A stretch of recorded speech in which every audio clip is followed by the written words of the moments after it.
Hello বন্ধুরা, আমি মৈনাক চলে এলাম নতুন একটা ভিডিওতে। আজকে এই ভিডিওতে বরবাদের ডে 4 বক্স অফিস কালেকশন নিয়ে আলোচনা করব। বরবাদ গতকালকে কত টাকা মাল্টিপ্লেক্স চেন থেকে কালেকশন করলো এবং প্রথমে আমরা মাল্টিপ্লেক্স চেনের বক্স অফিসটা দেখব, তারপর আমরা ঢুকবো সিঙ্গেল স্ক্রিন ইনক্লুড করে সেই কালেকশনটা কোথায় যাচ্ছে এই 4 দিন মিলিয়ে। তো সবার ফার্স্টে যদি বলি, বরবাদ কিন্তু ডে বাই ডে জাম্প দেখছে কালেকশানে। মানে ঈদের প্রথম দিন যে তুলনায় কালেকশান ছিল, দ্বিতীয় দিন একটা জাম্প এসছে, তৃতীয় দিন আর একটা জাম্প এসছে, চতুর্থ দিন কিন্তু জাম্প আসছে বলা যেতে পারে। কালেকশান কিন্তু ডে বাই ডে গ্রোথ দেখতে পাচ্ছি আমরা। কালেকশানে কিন্তু ড্রপ আসছে না, বরং কালেকশান পাবলিক অকুপেন্সি কিন্তু ডে বাই ডে বাড়ছে, যেটা কিন্তু একটা সিনেমার পজিটিভ সাইন। ঠিক আছে, এবার যদি আমরা বলি ডে 4-এর কালেকশান কত। ডে 4-এ মাল্টিপ্লেক্সে 59টা শো থেকে, ডে 4-এ মাল্টিপ্লেক্সে 59টা শো থেকে 60.77 লাখ অর্থাৎ 60,77,000 টাকা বক্স অফিস কালেকশান গতকাল ডে 4-এ করেছে।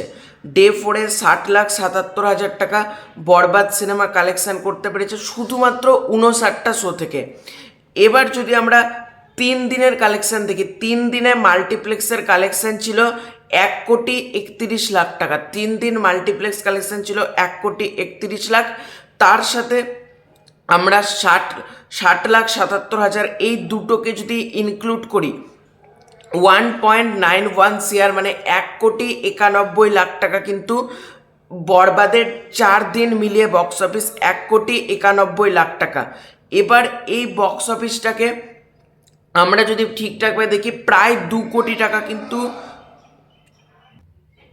1,91,00,000 টাকা কিন্তু আমরা দেখতে পাচ্ছি, অর্থাৎ প্রায় 2 কোটি টাকা কিন্তু 4 দিন মিলে মাল্টিপ্লেক্স কালেকশন। এবার যদি আমরা এর মধ্যে সিঙ্গেল স্ক্রিনকে ইনক্লুড করি, সিঙ্গেল স্ক্রিন ইনক্লুড করলে কিন্তু এই কালেকশানটা আমরা 3 দিন মিলিয়ে সিঙ্গেল স্ক্রিনের কালেকশান, আমি তোমাদেরকে 13 কোটি বলেছিলাম, বাট কালেকশানটা গিয়ে দাঁড়িয়েছিল 12.55 CR মানে 12,55,00,000 টাকা 3 দিনের বক্স অফিস।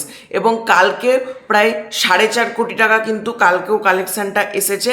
মানে তোমরা প্রায় ধরতে পারো সিঙ্গেল স্ক্রিন মিলিয়ে 4 দিনের বক্স অফিস কালেকশান 16 থেকে 17 কোটি টাকা। আবার রিপিট করছি, 4 দিনের বক্স অফিস 16 থেকে 17 কোটি টাকা। ভাই, বাংলার কোন সিনেমা 4 দিনে 16 কোটি 17 কোটি টাকা কালেকশান করে? মেগাস্টার সাকিব খান ছাড়া এই রেকর্ড সম্ভবই না। সিরিয়াসলি বলছি, বাংলাতে একটা লোকই পারে, সেটা হলো মেগাস্টার সাকিব খান, দা মেগাস্টার সাকিব খান। মানে বাংলা সিনেমা ওনার জন্য একটা বিশ্ব দরবারে রিপ্রেজেন্ট হচ্ছে বলা যেতে পারে। 4 দিনে কালেকশানটা 16 থেকে 17 কোটি টাকা কিন্তু গিয়েছে বলা যেতে পারে। এবং এটাই ছিল ডে 4-এর বক্স অফিস রিপোর্ট। তো তোমাদের এই বক্স অফিস কালেকশানটা নিয়ে কি মতামত, ডেফিনেটলি কমেন্ট করে জানাতে পারো। এই ভিডিওটা লাইক করতে হবে, শেয়ার করতে হবে, সাবস্ক্রাইব করে দেবো। Bye bye.